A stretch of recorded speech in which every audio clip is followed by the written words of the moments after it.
En esta oportunidad en Ahora TV estamos con Juan Ignacio Leiva, de Leiva Hermanos. Bienvenido. Gracias. Eh, en principio vamos a hablar sobre todo del tema de los precios de los cereales. ¿Qué evolución han estado analizando ustedes, al menos en términos interanuales, de lo que sucedió con los cereales más importantes acá en la provincia de Entre Ríos? Bien, respecto de cotizaciones, bueno, ha habido un incremento en el precio a nivel interanual de los principales cultivos. En maíz fue de entre 15 y 16% en dólares, en soja de un 25%, y en trigo de entre un 30 y 35%, tomando abril-abril, ¿no? ¿Cómo impactó la sequía al menos en lo que sucedió acá en la provincia? A nivel precios siempre impacta en la oferta, ¿no? De alguna forma un evento climático, ya sea una inundación o una sequía, ¿no? En nuestra provincia tuvo un impacto importante a nivel oferta, ¿no? Es decir, los rendimientos de maíz de primera fueron muy inferiores a lo esperado, y de soja falta mucho por cosechar, pero la realidad es que está muy por debajo de lo estimado también. Los rindes, por lo general, cuando se calculan costos, se estima un 25 quintales de mínima, y la realidad es que está por debajo de 13 el promedio. Falta mucho todavía para terminar la cosecha, pero es muy inferior, ¿no? La oferta de granos que va a haber. Eso a nivel local, Ujú. para la industria local, obviamente le genera menor oferta de producto y tienen que ir a buscarlo a otras provincias a un costo mayor, obviamente. Ujú. Antes de entrar en términos de consecuencias, pero ¿qué otros factores también influyeron para esta suba de precios? La realidad es que los precios se manejan, los cereales son commodities, ¿sí? Los cereales y oleaginosas son commodities. Tienen una cotización en el mundo, a nivel global, ¿sí? Y la suba o baja de esos precios está de alguna forma regida por muchos factores, ¿sí? Eh, por justamente como hablamos hoy, oferta, demanda, volatilidad de los precios por distintos factores, por cuestiones políticas, por cuestiones técnicas, por cuestiones climáticas, inflación. Hay muchos factores que de alguna forma terminan influyendo en el precio de los commodities. La especulación, ¿sí? También hay grandes fondos que de alguna forma, no solamente con cereales, sino con oro, petróleo y con todo tipo de activos, ingresan a estos mercados especulando con subas o bajas de precios, y eso le agrega mayor volumen y volatilidad a los precios, ¿no? Claramente. Volviendo sobre todo a las consecuencias, vos marcabas sobre todo cómo impacta en la industria, qué análisis hacen también de lo que genera esta suba de precios en distintas actividades. Eh, a nivel regional, como estábamos comentando hace un momento, la realidad es que lo primero que pasa, por ejemplo, en nuestra provincia, que hay muchas industrias avícolas que consumen maíz. Al haber menos oferta de maíz, comienzan a subir el precio para originar esa mercadería. Ellos de alguna forma tienen seres vivos, no tienen la opción de parar la fábrica, ¿sí? Tienen que conseguir mercadería y tienen que buscarla donde sea, ¿sí? Y se importa, por lo general se trae maíz de otras provincias, ¿no? Nosotros puntualmente comercializamos en todo el país y traemos desde Salta, San Luis, La Pampa, de donde haya que traer. Pero eso tiene un costo, ¿sí? Un costo obvio, logístico, eh, el cual impacta Claro. finalmente en el precio al cual van a comprar la materia prima, y finalmente a lo largo del tiempo termina impactando en el precio del pollo o del cerdo o de la harina para el trigo, Se ¿no? termina trasladando la cadena, esta Sí, suba de precios se termina trasladando hacia los alimentos básicos que consumimos. sí, en realidad no siempre es lineal, ¿no? Es decir, no siempre que se produzca, por ejemplo, en este momento se está produciendo una fuerte suba en el precio del maíz y no se traslada inmediatamente al precio de la carne de pollo. En las últimas semanas ha venido bajando el precio del cajón de pollo, ¿sí? Eh, no siempre podés, hay límites, no siempre podés convalidar la suba de costos a tu producto. ¿Sí? No es tan sencillo, porque en Ujú. algún punto la demanda te pone un techo, ¿no? Es decir, dice, bueno, hasta Claro. acá lo compro, ¿no? pasa con la carne vacuna. Hay momentos donde sube mucho y se resiente de alguna forma el consumo, ¿no? La suba de los alimentos no tiene que ver solamente con la suba de los cereales, es decir, hay suba de costos logísticos, de combustible, de energía, ¿sí?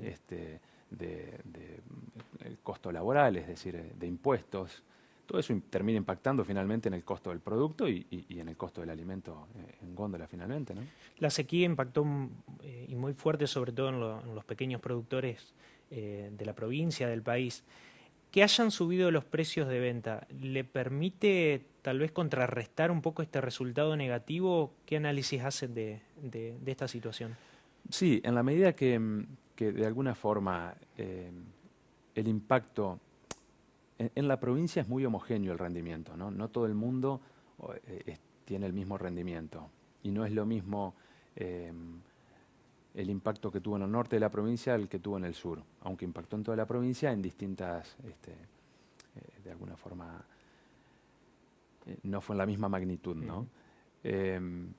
Si la merma es baja, permite de alguna forma una suba contrarrestar o acomodarte. Ahora el tema es si no cosechaste prácticamente nada, si en muchos casos se picó el maíz, ¿sí?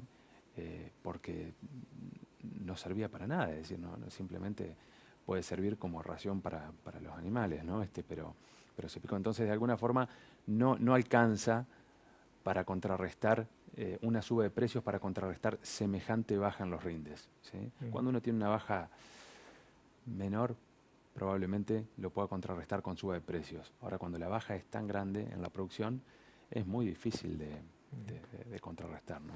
¿Hay algún tipo de impacto en la comercialización de subproductos, por ejemplo, los de la soja? La baja de oferta. Ujú. Sí, la realidad es que la harina de soja tiene una cotización a nivel mundial y la cotización que vemos en el mercado doméstico es como resultado de un precio a nivel mundial. No es solamente por lo que pasa en nuestra provincia o en el país. Sí termina pasando que las grandes fábricas, principalmente los exportadores, tienen dificultad para originar materia prima y de alguna forma van eligiendo qué hacer con esa mercadería, si venderla al mercado doméstico o exportarla. En las pequeñas fábricas, por supuesto que impacta, ¿no? En las fábricas regionales, en las pequeñas extrusoras, les cuesta mucho más hacerse de poroto, de soja y finalmente tienen o que subir el precio del producto y quedar fuera de competencia o simplemente no moler y no tener subproductos, ¿no? ¿Influye o impacta también el hecho de que Argentina, después de muchos años, vuelva a importar fundamentalmente soja desde los Estados Unidos? Se habla de aproximadamente 120.000 toneladas que se compran desde los Estados Unidos. ¿Cómo influye esto en el escenario local? Sí, hay rumores de que fue algo más, ¿sí? De que fue el doble. La realidad es que soja se importa siempre, desde que se permitieron nuevamente las importaciones temporarias, desde Paraguay, desde Uruguay, de Brasil algo también. Y lo que se importó fue muy poco, ¿sí? Pero sí es una señal de alguna forma. Como toda industria, lo que han visto los industriales es que están pagando un sobreprecio sobre el precio de Chicago, que sería como el mercado concentrador, ¿sí? A nivel mundial. Están pagando un sobreprecio sobre ese mercado de 20, 30, 40, 50 dólares la tonelada y aún así no logran originar poroto acá en Argentina. Entonces hay un punto donde empiezan a mirar, bueno, ¿dónde puedo originar poroto? ¿Sí? Y empiezan a mirar los distintos mercados, en este caso fue Estados Unidos, y fue más conveniente traer soja de Estados Unidos que seguir pagando un premio sobre el poroto de soja acá que aún así no logran originar. Entonces sí creo que es una alerta para los productores y para todo aquel que tiene mercadería disponible para ir viendo que, bueno, te están poniendo un techo, hasta acá estamos dispuestos a pagar, por arriba de esto nos conviene traer soja de afuera, ¿no? Y moler esa soja, o hacer lo que quieran hacer con esa soja en definitiva. Como productor, tomar las medidas de cobertura posibles, que son ir poniendo pisos a mi producto, de alguna forma. Tal como está dado el escenario, y si bien el futuro siempre tiene su cuota de incertidumbre, pero ¿qué perspectivas tienen respecto de los precios de los cereales? Bueno, como comentábamos hoy, los precios de los cereales son dinámicos, ¿no? No hay, es difícil predecir de alguna forma, ¿no? Hay muchos factores. Y la realidad es que ni nosotros ni nadie adivina los precios. Sí hay herramientas que te permiten de alguna forma fijar un precio a futuro. Hoy se puede fijar el precio de trigo diciembre, el trigo que no se ha sembrado, que en la medida que se pueda sembrar, se puede asegurar un trigo diciembre de $200, ¿sí? Estamos en abril y yo ya puedo poner un piso de alguna forma en $200. Puedo ponerle precio a mi soja del año que viene, de mayo del año que viene, o a maíz diciembre, ya sea que sea comprador o que sea vendedor. Tengo herramientas disponibles para tomar esos precios.